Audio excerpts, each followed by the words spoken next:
Hey guys, so a quick video for you on how you can connect your HP laptop to your Wi-Fi. So it's super simple.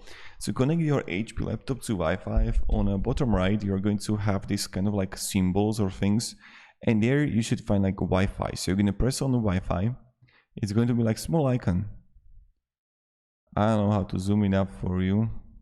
So give me a second.